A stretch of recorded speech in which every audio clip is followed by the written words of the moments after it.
Soyez bénis, grand Boigny. Les jeunes de Côte d'Ivoire vous remercient. Soyez loués, grand Boigny. Privilège de l'âge étant une réalité en Afrique,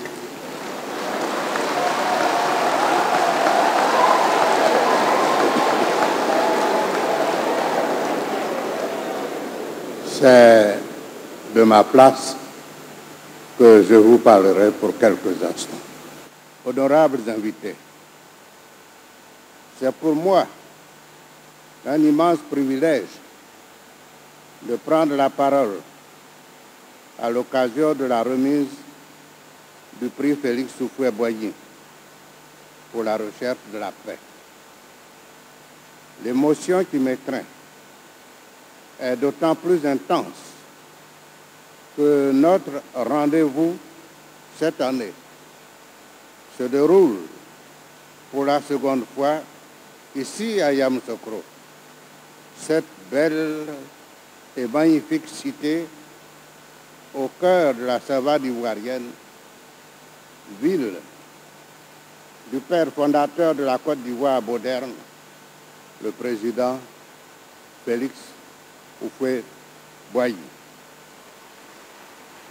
Je voudrais, Monsieur le Président de la République, Alassane Ouattara, vous exprimer toute ma reconnaissance pour votre présence effective à ce moment historique où le prix Félix Houphouët-Boigny, UNESCO, pour la recherche de la paix, va être décerné à une grande dame qui a marqué l'histoire récente du monde. Je salue chaleureusement le président Macky Sall, président de la République du Sénégal, qui représente le parrain du prix, le président Abdou Diouf, qui nous a aidés à assurer la pérennité du prix. Je salue la présence de mon jeune frère, le président Laurent Gbagbo et son épouse.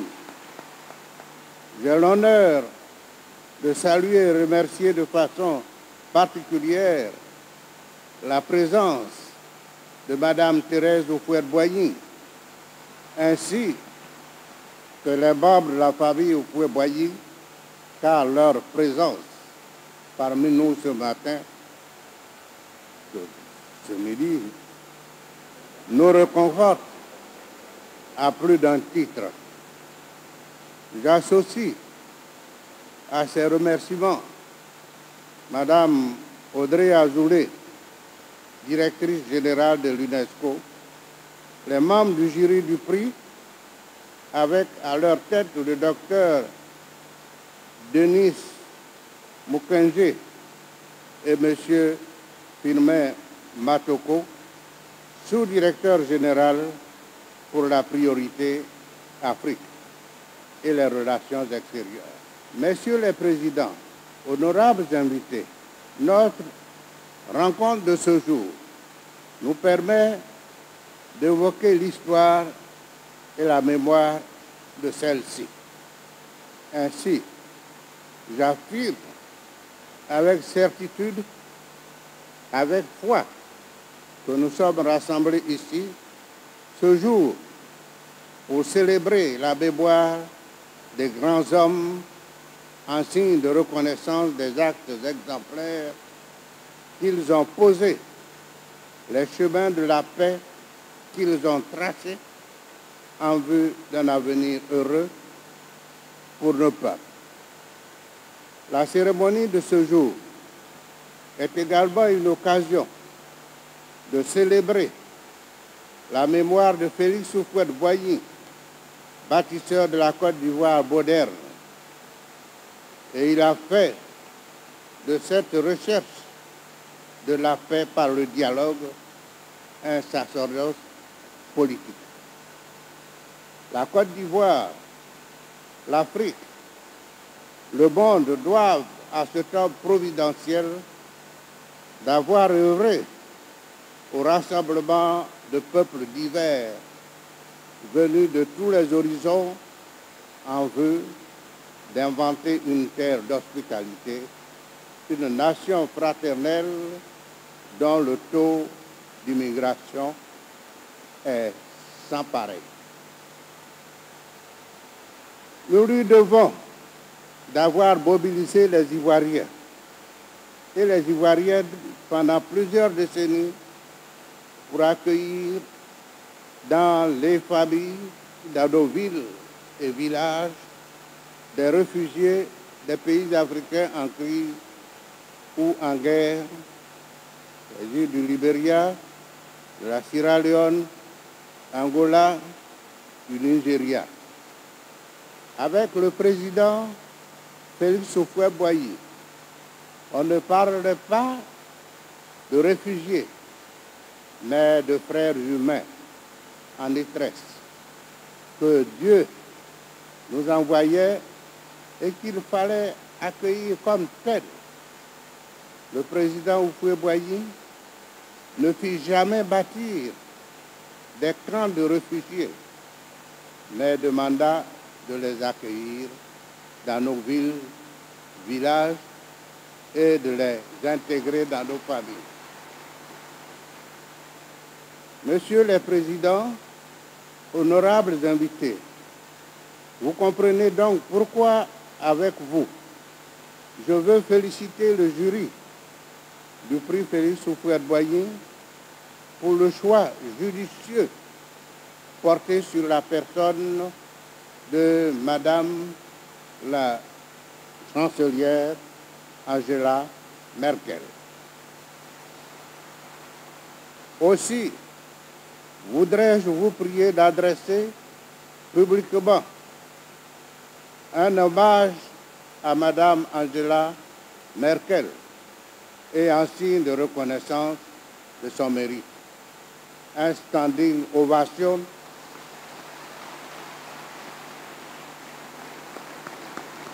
pour saluer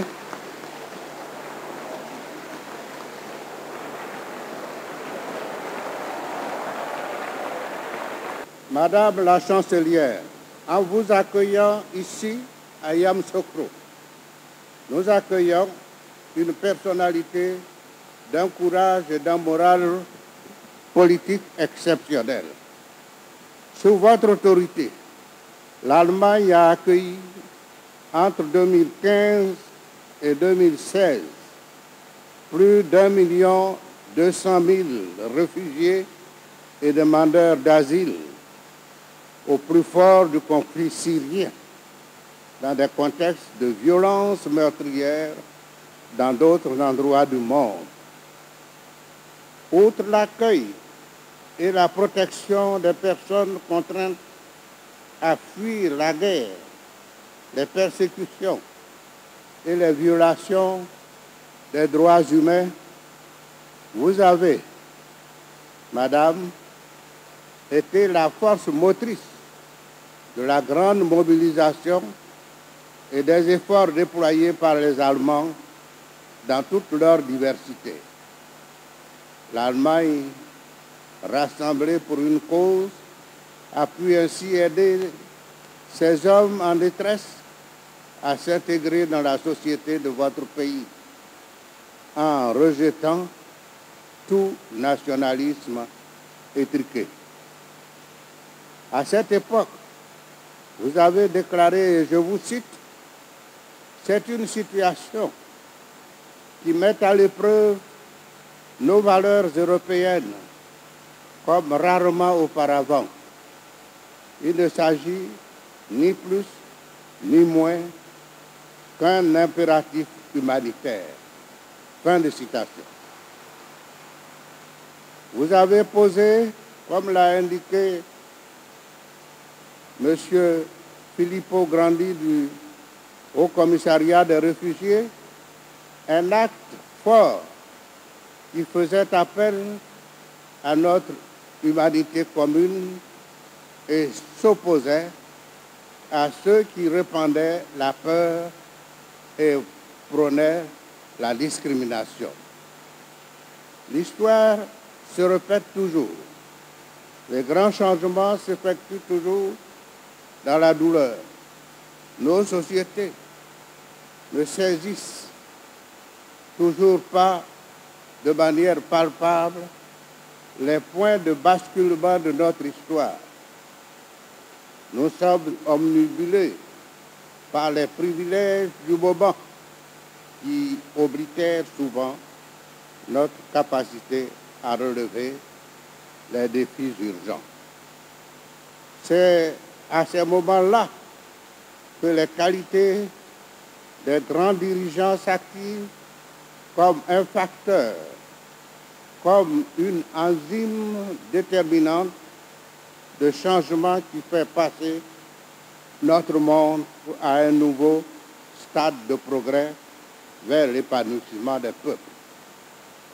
Comme les héros d'hier, vous avez pris sur vous de prendre une urgente et importante décision, celle de venir en soutien à des hommes et à des femmes en détresse. En définitive, Madame la Chancelière, pour paraphraser la secrétaire d'État des États-Unis, Madame Madeleine Albright, une autre grande dame de notre histoire récente, vous n'êtes pas spectatrice de l'histoire de l'humanité. Vous êtes une actrice majeure dans la transformation de notre monde en crise de ses valeurs d'humanisme, de solidarité et de partage. Dans ce sens, vous êtes une digne héritière de Félix Houphouët-Boigny dans les grandes dimensions de votre action pour construire la paix au profit de ceux et celles qui souffrent.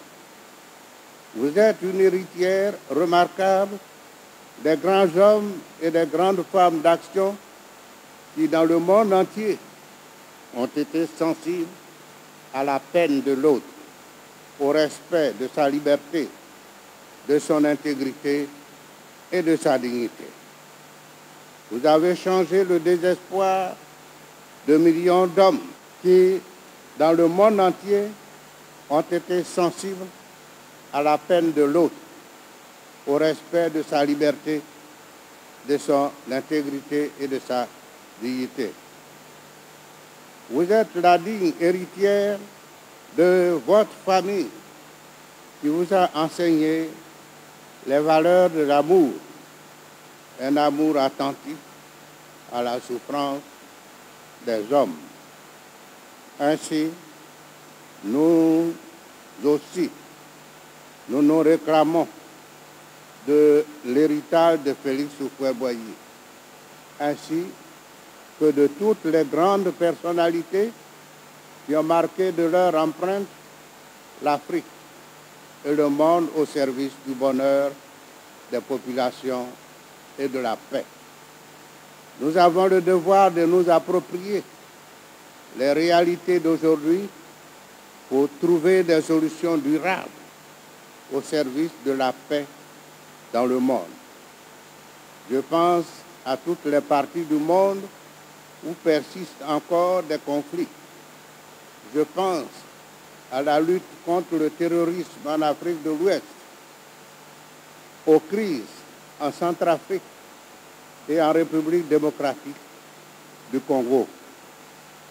Il me paraît, s'agissant de la République démocratique du Congo, de saluer le combat de Madame Julienne Lussange contre les violences faites aux femmes.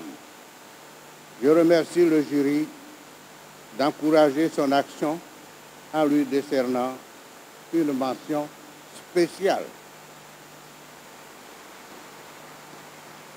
Je pense à l'Europe avec le conflit russo-ukrainien dont le bilan humain et matériel devient de plus en plus lourd avec des milliers de morts, de blessés et de déplacés en Europe. Je pense à l'Afghanistan.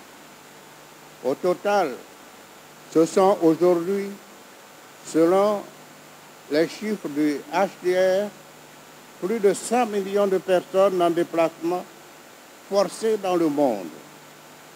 À cet effet, je me réjouis de toutes les initiatives qui sont prises pour assister les pays d'accueil ainsi que les victimes de la guerre.